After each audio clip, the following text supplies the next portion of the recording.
due to the fact that most new drivers are teenagers who have never really been known for being responsible or level-headed. From an insurance company's point of view, um, it's also really difficult because motor vehicles are leading cause of death for people ages 4 through 34, which is a pretty big range.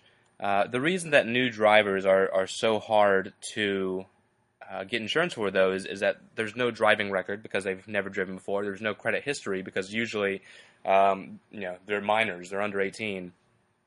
And of course, because they've never driven before, there's no previous insurance coverage, so they can't look at what their claims history is like or anything like that. Um, so, the end result of this is that premiums are a good deal higher. So, we'll get right to it. The cheapest option, if you're looking for insurance for a new driver, is you're going to want to put them on an existing policy. If you're a parent, this would mean that you put your own child on your policy. We suggest that even if you want your child to be financially responsible in their own way, it's generally better to have them added to your own policy because it's cheaper, and then just have them pay you directly rather than paying the insurance company. Um, so, parents, that's the tip. Now, the warning is it will be expensive. In some cases, it may double. Don't let that freak you out. Here's why it might. So, it depends on a number of factors. Your driving record. So, if you're a good driver, typically adding a new driver will make that cheaper. It depends on the type of car that you give the new driver. Obviously, a Ferrari versus a Volvo station wagon will be priced differently. It also depends where you live, with urban areas being priced higher than rural ones. And it also depends on the gender of the new driver, what with men being statistically more risky than women. So, why will your prices go up so much? The unfortunate part of it is statistics. So, new drivers, not so very good at driving. According to the Insurance Institute for Highway Safety, in the first 6 months, a new driver is 8 times more likely to be involved in a fatal crash than an average driver. That declines pretty quickly, but even in the first year, rounding out the first year, they're still 2 to 3 times more likely to be involved in a fatal crash. This risk lessens over time, but according to the National Highway Transportation Safety Administration, a new driver who has had an accident is still 50% more likely to have another one. So from an insurance perspective, this gets really expensive. So it will get cheaper over time. Once you get out of the first year, most insurers have a surcharge that they charge the people that have been licensed for less than a year. So at least once you get out of that first year, it should be cheaper. And then as you start looking at, if you're going by average ages, moving from 16 to 18, you can expect prices to be about 10% lower.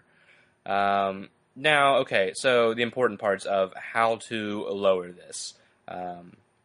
So obviously the first part of it, and I would argue the largest part of it, is the type of car. I made a flippant remark earlier about a Ferrari versus a Volvo station wagon, but this is actually pretty apt because what you're going to look for is something that's boring, safe, low horsepower, and lots of doors. You'll want to remember though that just because a car is cheap does not mean that it's cheap to insure. This is because insurance companies take a lot of factors into account, and 2 cars may cost the same, but they might have drastically different repair costs, maintenance costs, or safety records.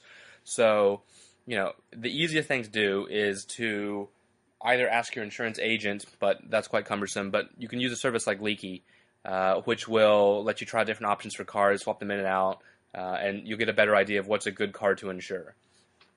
So, number 2 would be a good student.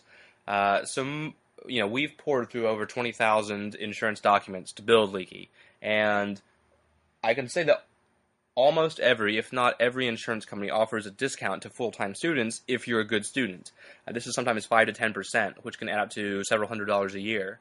Generally, you need to have a B+ average, but if you can do that, by all means do it. The third part kind of goes without saying, but you need to drive safe as a new driver. Having an accident or a ticket gets very expensive very quickly, especially for new drivers, because it does set a precedent for the rest of your driving career, if you will. Even just one ticket could increase your premiums by 60%, and when you start looking at how it'll take 3 years for that ticket to drop off of your record, you could pay $1,000 or more for that ticket before it's all said and done. So drive safe, obviously if you can. Right. So the last one, driving courses. So most people are really familiar with driver's ed purely from you got to take it, you got to go to driver's ed, so it didn't go on your record. But you can also take them voluntarily, and there are a number that are catered specifically towards teenagers or new drivers. And what we've seen is, especially in California, there's the most popular one is called Teen Smart. But if you already have car insurance, you can follow up with the insurer, and they generally support at least one program that you can go through and then educate your teen, and that sometimes drops their premiums by about 10% a year, which is about several $100s. So those are the 4 tips. Drive a cheap to insure car, boring, safe.